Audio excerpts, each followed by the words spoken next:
Well, new information tonight on the troubles at Wilder Youth Development Center. After several recent escapes and attempted escapes, state officials want to scrap the standards it's been following for years and treat the youth facility more like a prison. Well, that would allow officers to use more force against the kids. The center is located near Somerville in Fayette County. Jenny DiPrizio got her hands on a recording of officials describing their plan and breaks down what happened. For months, the Department of Children's Services has refused to answer questions about what's happening inside Wilder. But here's what they told public officials in Fayette County when asked. The Wilder Youth Development Center houses youth in custody. Many are accused of committing serious felonies. Many are 18 years old. Those are just a few of the reasons state officials are having problems at Wilder. On an audio recording of the Somerville City Board meeting, state leaders also said staffing shortages, age, and the layout of the facility are an issue. Are there challenges? Yes, there are challenges. Do we have things in place that's kind of hope to minimize those challenges?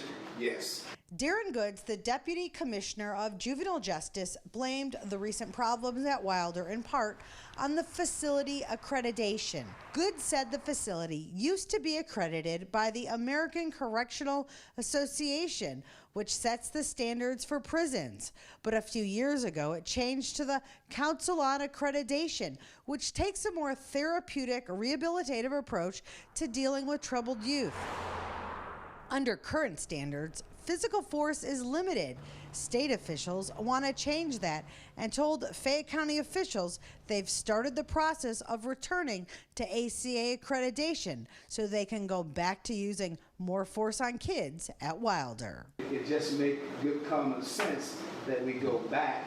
We should really be looking at additional alternatives or additional resources to make sure that these young people get the support they need, rather than saying, well, let's just go back to handcuffs because we can't do anything about it. Cardell Oren with Stand for Children is concerned about the state's plan to return to ACA standards and questions if the state's attempt at a more therapeutic approach was even given a fair shot.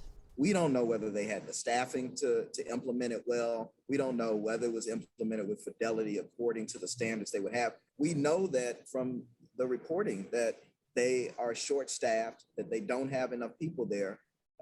So we could make an assumption or a guess that maybe they didn't have enough counselors. Maybe they didn't have enough support people who were also there to implement this well. Oren says current national best practices in juvenile justice reform are rehabilitative in nature, not punitive.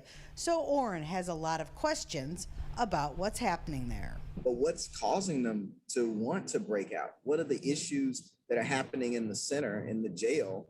I think that we don't get a good picture of that, and we don't necessarily know that. That becomes my concern, is what's happening to the children. This week, there was another incident at Wilder, and I asked for an interview and once again was declined.